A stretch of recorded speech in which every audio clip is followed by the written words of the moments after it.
स्वागत है आपका अपने चैनल यूजीसी नेट हिंदी साहित्य चैनल में। इस चैनल के माध्यम से हम टीजीटी, पीजीटी, नेट, जेआरएफ की प्रिपरेशन कर रहे हैं, जिसमें हम इकाई 2 पढ़ रहे हैं। इकाई 2 में हमारा रीतिकाल चल रहा है। इससे पहले की जो क्लासेस थी उसमें हमने रीतिबद्ध काव्य धारा, उसके प्रमुख कवि पढ़े थे। आज हम पढ़ेंगे रीतिसिद्ध काव्य धारा। रीतिसिद्ध काव्य धारा के जो प्रमुख कवि वो है केशवदास, मतीराम, कुलपति मिश्र, सोमनाथ, पद्माकर, भूषण देव, चिंतामणि, भिखारी दास। इसके और प्रमुख कवि भी हैं, पर जो प्रमुख कवि है वो इनको हम आज की क्लास में पढ़ेंगे। जो मतलब बहुत इम्पोर्टेंट कवि हैं, जिनकी रचनाएं भी बहुत इम्पोर्टेंट हैं, वो सब कवि। और जो बाकी बचे हुए कवि हैं वो हम आगे की क्लास में पढ़ेंगे। तो पहली जो विशेषता है रीतिसिद्ध काव्य धारा की वो है कि यह काव्य धारा उन कवियों की है जिन्हें राजाओं व सामंतों को शास्त्रीय ज्ञान देने के लिए लक्षण ग्रंथों की रचना की। दूसरी है, इस काव्य धारा के कवि पहले संस्कृत के लक्षण या सिद्धांत लेकर उनका अनुवाद ब्रज भाषा में प्रस्तुत करते थे। अगली है, इस काव्य धारा को लक्षण ग्रंथ परंपरा भी कहते हैं। आचार्य शुक्ल रीतिबद्ध कवियों को 4 भागों में विभाजित किया है आचार्य शुक्ल ने। नंबर 1 है सर्वांग निरूपक, नंबर 2 है रस निरूपक, अलंकार निरूपक कवि और छंद निरूपक कवि। अब रीतिबद्ध जो काव्य धारा है उसमें जो सबसे पहले जो कवि आते हैं वो है केशवदास। केशवदास का जन्म हुआ था 1555 ईस्वी। ओरछा नरेश महाराजा राम सिंह के भाई थे तथा राजा इंद्रजीत सिंह के दरबारी कवि और मंत्री व गुरु थे। मतलब दरबारी कवि भी थे, मंत्री भी थे और इनको अपना गुरु भी मानते थे। केशवदास को भक्ति काल व रीतिकाल के संधि कवि माना जाता है कि इन दोनों को केशवदास ने जोड़ा था, क्योंकि केशवदास की जो रचनाएं हैं वो भक्ति काल में भी मिलती हैं और रीतिकाल में भी मिलती हैं। और केशवदास हिंदी के प्रथम अलंकारवादी आचार्य माने जाते हैं। इनका मानना है कि अलंकारहीन कविता को कविता नहीं कहा जा सकता। कि इन्होंने कहा है कि जिस कविता में अलंकार नहीं है उस कविता को हम कविता नहीं कह सकते, कि बिना अलंकारों के कविता की रचना नहीं की जा सकती। अगली है, केशवदास भामह, उद्भट व दंडी का अनुसरण किया था। यह इम्पोर्टेंट है, बहुत बार पेपर में आता है कि केशवदास ने किसका अनुसरण किया था। भामह, उद्भट और दंडी का अनुसरण किया था। और जो केशवदास थे वो निम्बार्क संप्रदाय से दीक्षित थे और इनका उपनाम था वेदांती मिश्र। अब केशवदास के बारे में आचार्य रामचंद्र शुक्ल के कुछ कथन हैं, उनको हम देखेंगे। पहला कथन है, आचार्य रामचंद्र शुक्ल के समय विभाग की दृष्टि से भक्तिकालीन तथा प्रवृत्ति की दृष्टि से रीतिकालीन माना है। कि तुलसीदास ने है ना, इनके अगर समय के हिसाब से देखें तो भक्तिकालीन माना है, पर इनकी कविता में जो प्रवृत्तियां पाई जाती हैं उनके हिसाब से रीतिकालीन माना है। केशवदास ने इन्हें कठिन काव्य का प्रेत कहा है। जो इनकी रचना है रामचंद्रिका, उसके आधार पर इनको कठिन काव्य का प्रेत कहा है। केशव केवल शब्द क्रीड़ा के प्रेमी थे। अगला है, केशव को कवि हृदय नहीं मिला। कवि कर्म में सफलता के लिए भाषा पर जैसा अधिकार होना चाहिए वैसा उन्हें प्राप्त नहीं था। ये जो 3 कथन है, ये तीनों कथन आचार्य रामचंद्र शुक्ल ने केशव की जो रचना है रामचंद्रिका, उनके आधार पर केशव के बारे में ये कथन कहे हैं। अगला कथन है विश्वनाथ प्रसाद मिश्र का। विश्वनाथ प्रसाद मिश्र ने उसको कहा है कि रीतिकाल का सम्यक परिवर्तन केशवदास द्वारा भक्तिकाल में ही कर दिया गया था। यह कथन बहुत बार आता है, तो इसको आपको ध्यान रखना है। किसने कहा था? आचार्य विश्वनाथ प्रसाद मिश्र ने। आगे है कि विश्वनाथ प्रसाद मिश्र, डॉक्टर नगेंद्र, गणपति चंद्र गुप्त ने विशेष रीति की प्रवृत्ति के कारण केशवदास को रीतिकाल का प्रवर्तक स्वीकार किया है। रीतिकाल का प्रवर्तक केशवदास को किसने स्वीकार किया है? विश्वनाथ प्रसाद मिश्र, डॉक्टर नगेंद्र, गणपति चंद्र गुप्त ने। और आगे है केशवदास की रचनाएं। केशवदास ने 9 ग्रंथों की रचना की थी, जिसमें सबसे पहले आती है रसिक प्रिया। कब की? 1591 ईस्वी की। यह एक मुक्तक काव्य है जिसमें 16 प्रभावों में नायक नायिका भेद का वर्णन किया है। 16 प्रभाव यहाँ पे प्रभाव बताए गए हैं, आप इनको खंड या सर्ग भी कह सकते हैं। दूसरी इनकी रचना है कवि प्रिया 1601 ईस्वी में। यह एक मुक्तक काव्य है जिसमें 16 प्रकाशों में 12 मासा व अलंकार वर्णन है। इसमें काव्य दोष, कवि भेद तथा कवि रीति का भी वर्णन है। इंद्रजीत की प्रेमिका प्रवीण को शिक्षा देने के लिए इसकी रचना की गई थी। ये बहुत बार आता है कि इंद्रजीत की प्रेमिका प्रवीण को शिक्षा देने के लिए केशवदास ने कौन सी रचना की थी, कौन सी करी थी? कवि प्रिया। कवि प्रिया का समय क्या है? 1601 ईस्वी। तो हम जैसे रसिक प्रिया और कवि प्रिया ये दोनों कब की है? एक एक हम पीछे से एक एक याद कर लेंगे, ये रामचंद्रिका अलग कर लेंगे। तो 1-1-1991 ये दोनों ही इनकी मुक्तक काव्य हैं, दोनों में 16 प्रभाव है। ठीक है, अगला है रामचंद्रिका। केशवदास को अपनी रामचंद्रिका जो रचना है उसी के आधार पर मतलब बहुत कुछ सुनने को भी मिला था और ख्याति भी प्राप्त हुई थी। जो रामचंद्रिका है उसका समय है 1601 ईस्वी। यह राम कथा पर आधारित महाकाव्य व प्रबंध काव्य है। यह 37 प्रकाशों में लिखित है। इसमें इसे छंदों का अजायब कहा जाता है। इसकी जो रचना थी इस केशवदास ने एक रात में की थी और इसी के कारण इन्हें कठिन काव्य का प्रेत कहा जाता है, क्योंकि जो रामचंद्रिका की जो भाषा है वो कानों को कटु लगने वाली है। इस कारण इन्हें कठिन काव्य का प्रेत कहा जाता है। इनकी अगली रचना है रतन बावनी। रतन बावनी का जन्म है 1907। यह 53 प्रकाशों में रचित प्रबंध काव्य है। इसमें ओरछा के नरेश रतन सिंह अकबर के मध्य युद्ध का वर्णन है कि ओरछा के नरेश रतन सिंह और अकबर के मध्य युद्ध का वर्णन है। अगली रचना है वीर सिंह देवचरित 1607 ईस्वी। यह 33 प्रकाशों में रचित वीर सिंह देवचरित पर आधारित प्रबंध काव्य है और जिसकी शैली है डिंगल। तो वीर सिंह देवचरित की शैली क्या है? डिंगल। अगली रचना है जहांगीर जस चंद्रिका 1612 ईस्वी। जहांगीर का प्रशस्ति गान से संबंधित काव्य ग्रंथ है कि जो जहांगीर थे उनका प्रशस्ति गान किया गया है। प्रशस्ति ज्ञान का मतलब होता है कि किसी को भगवान के समान मानकर उसका गान करना। अगली इनकी कविता है विज्ञान गीता। विज्ञान गीता का समय है 1610 ईस्वी। 21 प्रभाव में विभक्त प्रबंध काव्य है। जो कृष्ण मिश्र के नाटक प्रबोध चंद्र का पदबद्ध अनुवाद है। अगली रचना है छंदमाला। फिर अगली है 12 मासा जिसमें 12 मासा का वर्णन है और इनकी लास्ट रचना है नखशिख। यह एक मुक्तक काव्य है। इसमें राधा का नखशिख वर्णन है। अगले रीतिबद्ध कवि हैं चिंतामणि। चिंतामणि का जन्म हुआ था 1609 ईस्वी। कहाँ पे? यूपी में। इनके पिता का नाम था रत्नाकर त्रिपाठी। जो चिंतामणि थे वो 4 भाई थे, भूषण, मतीराम और जटाशंकर और चिंतामणि, ये 4 भाई थे। भूषण और मतीराम चिंतामणि के भाई थे और एक और है जटाशंकर। चिंतामणि रसवादी आचार्य माने जाते हैं और जो चिंतामणि है उन्होंने मम्मट का अनुसरण किया था। अगला है अलंकारों का प्रयोग रसोत्कर्ष के लिए किया तथा कविता व सवैया छंद का प्रयोग इन्होंने सर्वाधिक किया था। और जो चिंतामणि है इनको आचार्य रामचंद्र शुक्ल ने हिंदी का प्रवर्तक माना है। अब आगे है चिंतामणि की रचनाएं। चिंतामणि की रचनाएं है कवि कुल कल्पतरु 1650। यह सर्वांग निरूपक ग्रंथ है। यह एक इनकी मतलब बहुत इंपॉर्टेंट रचना है।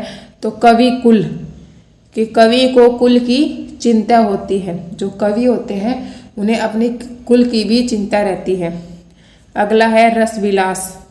भानुदत्त की रसमंजरी का अनुवाद है। उसके बाद अगली रचना है श्रृंगार मंजरी 1653 ईस्वी। नायिका भेद ग्रंथ है। अगली है छंद विचार। उसके बाद काव्य विवेक। उसके बाद है काव्य प्रकाश। उसके बाद है कवित्व विचार, उसके बाद है कृष्ण चरित्र। हम इनको कैसे याद करेंगे कि जो कवि है उनको अपने कुल की चिंता रहती है, वो कभी विलासिता में नहीं जाते, और जो छंद जो श्रृंगार है उसका भी बढ़ चढ़ कर वर्णन नहीं करते, क्योंकि अगर हम बढ़ चढ़ कर वर्णन करेंगे तो हम विलासिता में जाएंगे। उन्होंने अपने काव्य में छंद पर प्रकाश डाला है, कवित्व पे विचार किया है, फिर उन्होंने कृष्ण चरित्र लिखा है कि जो कवि हैं वो उन्हें अपनी कुल की चिंता रहती है, इसलिए वे कभी विलासिता में नहीं जाते और श्रृंगारिक काव्य नहीं लिखते। वो अपने काव्य में छंद पर प्रकाश डालते हैं, कवित्व विचार करते हैं और कृष्ण चरित्र लिखते हैं। उसके बाद अगले कवि आते हैं मतीराम। मतीराम का जन्म हुआ था 1617 ईस्वी में। मतीराम अलंकार निरूपक कवि थे। इनकी रचना फूल मंजरी को प्रथम माना जाता है, किंतु डॉक्टर बच्चन सिंह ने रस राज को इनका प्रथम ग्रंथ स्वीकार किया है कि इनकी जो फूल मंजरी जो रचना है उसको प्रथम माना जाता है, पर डॉक्टर बच्चन ने नहीं माना। आचार्य रामचंद्र शुक्ल का कथन है मतीराम के बारे में कि इनके पिंगल ग्रंथ को व्रत कौमुदी के नाम से अभिव्यक्त किया है तथा इनके छंदसार ग्रंथ को महाराजा शंभू सोलकी को समर्पित माना है। ये आचार्य रामचंद्र शुक्ल ने मतीराम के बारे में कहा है। अब आगे है मतीराम की रचनाएं। फूल मंजरी, यह 16 दोहों में रचित है और प्रत्येक में एक फूल का वर्णन है, कि हर एक दोहे में एक फूल का वर्णन है। अगली है ललित ललाम, यह एक अलंकार निरूपक ग्रंथ है। यह बहुत बार आता है। ललित ललाम किसकी है? मतीराम की, और अलंकार निरूपक ग्रंथ है। अगली है रसराज।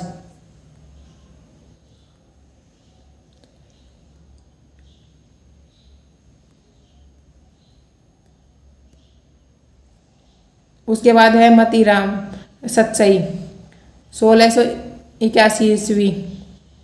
बिहारी सतसई की परंपरा पर लिखी गई है।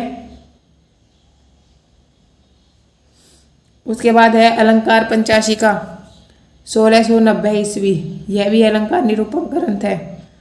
1690 ईस्वी अलंकार निरूपक ग्रंथ है। उसके बाद अगली है व्रत कौमुदी 1701। यह छंद निरूपक ग्रंथ है, जो छंद सागर पिंगल नाम से भी जानी जाती है।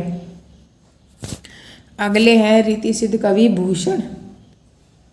भूषण का जन्म हुआ था 1613 ईस्वी, और भूषण का मूल नाम था आचार्य विश्वनाथ प्रसाद मिश्र ने घनश्याम तथा गणपति चंद्र गुप्त ने मनीराम बताया है इनका मूल नाम।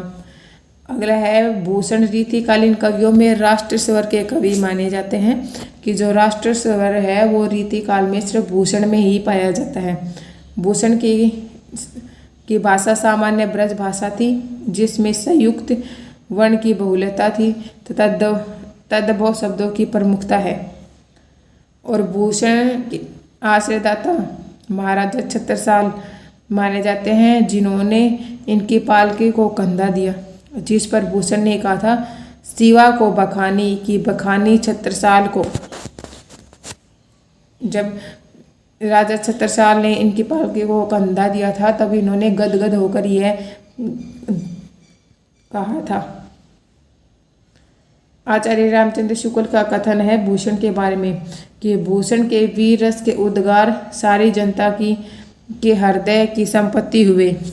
शिवाजी और छत्रसाल की वीरता का कोई कवि झूठी खुशामद नहीं कर सकता। वह हिंदी जाति के प्रतिनिधि कवि थे। अब है भूषण की रचनाएं। कि भूषण की पहली रचना है शिवराज भूषण 1673 ईस्वी। यह शिवाजी की प्रशंसा में लिखा गया अलंकार निरूपक ग्रंथ है। शिवराज भूषण, इसमें 105 अलंकारों का विवेचन है। शिवराज भूषण 332 छंदों वाला एक विशालकाय ग्रंथ है। छंद आएगा इधर। छंदों वाला विशालकाय ग्रंथ है। इसमें शिवाजी की ऐतिहासिक घटनाओं का वर्णन है।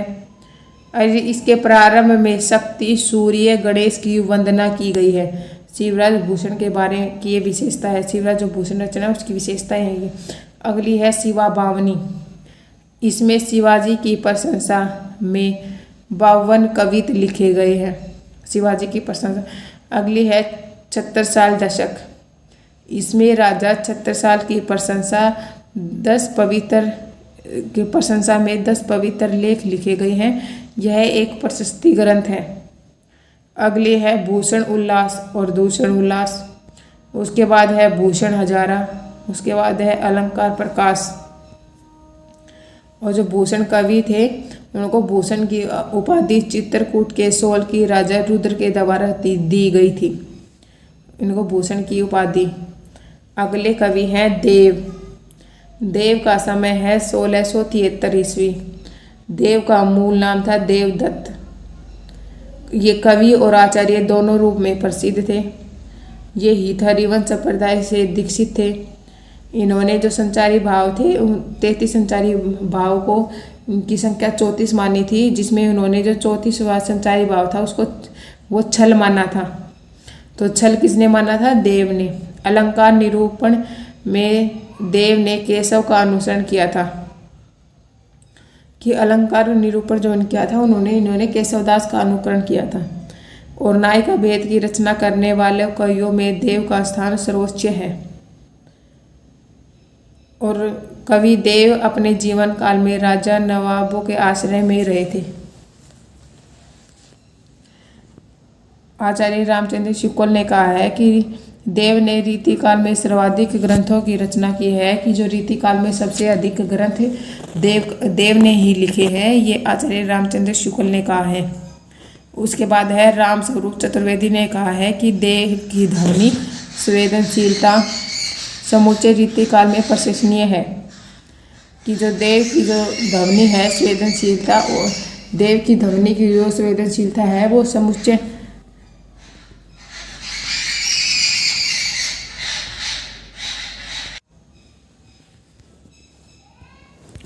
उसके बाद है यह मुख्य रूप से आजम शाह, भवानी दत्त तथा कुशल सिंह के आश्रय में रहे हैं। जबकि इनका जन्म इटावा में हुआ और वो एक ब्राह्मण परिवार में हुआ था। कि ज़्यादातर किसके आश्रय में रहे हैं? आजम शाह, भवानी दत्त और कुशल सिंह के।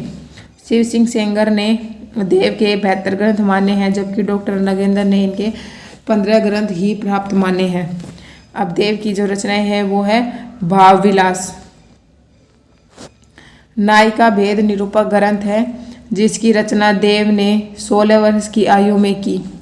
इसमें भानुदत्त की रसमंजरी, भामह के अलंकार और दंडी के काव्यरस का प्रभाव है भाव विलास पर।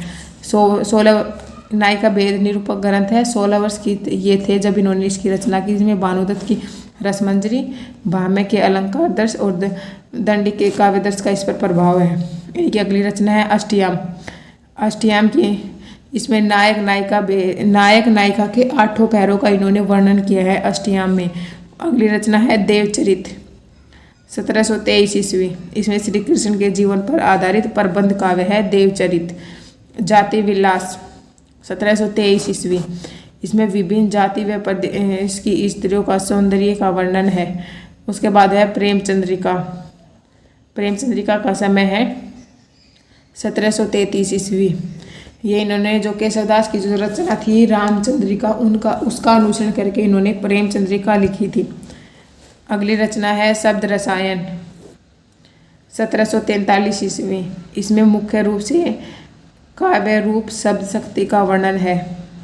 उसके बाद है सुख सागर तरंग ग्रंथ, यह नायिका भेद ग्रंथ है।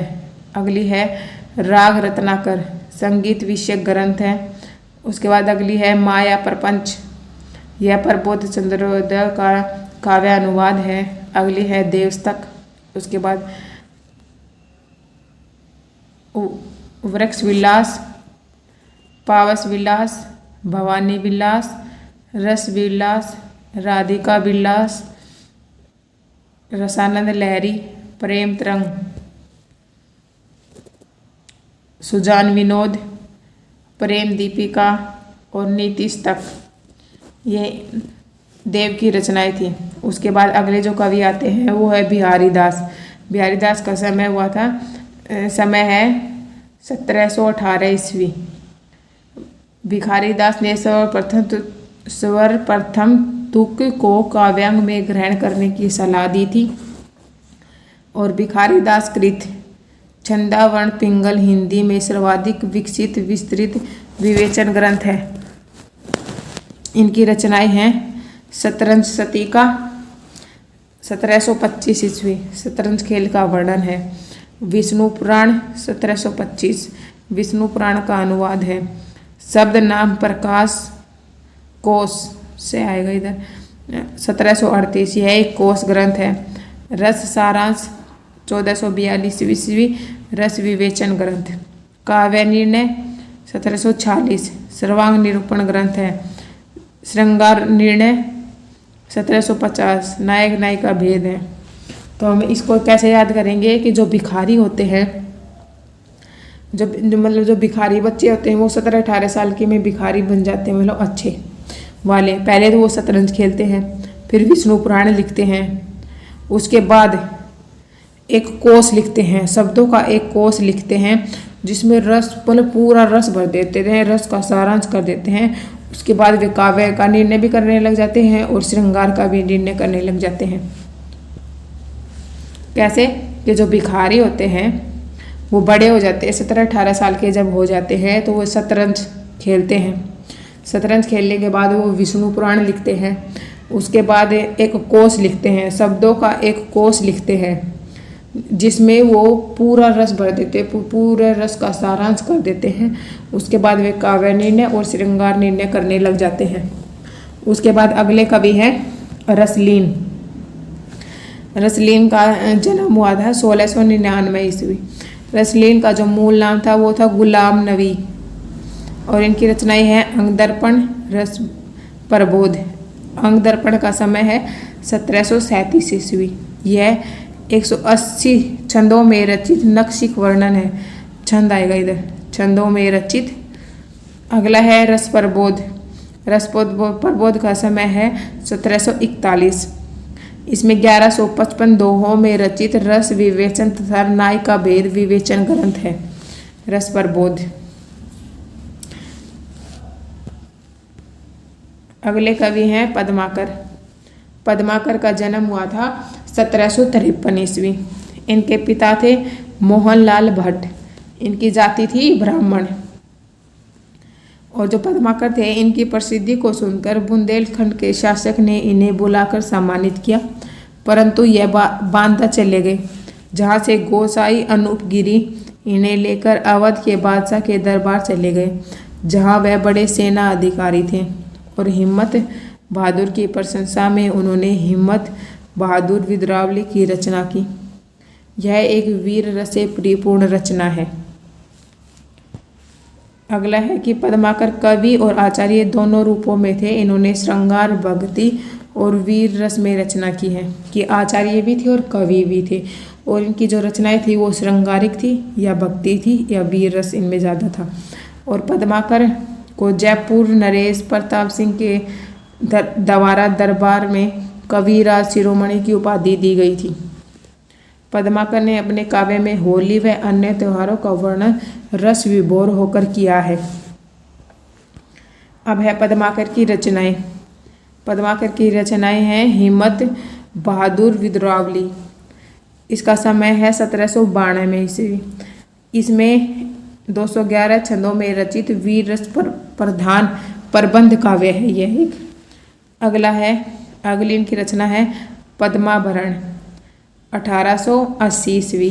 यह 2 प्रकरणों में विभक्त 344 छंदों में रचित ग्रंथ है, जो राजा जगत सिंह के दरबार में रहते हुए इन्होंने लिखा था। पद्माभरण। जगत विनोद का समय है 1810।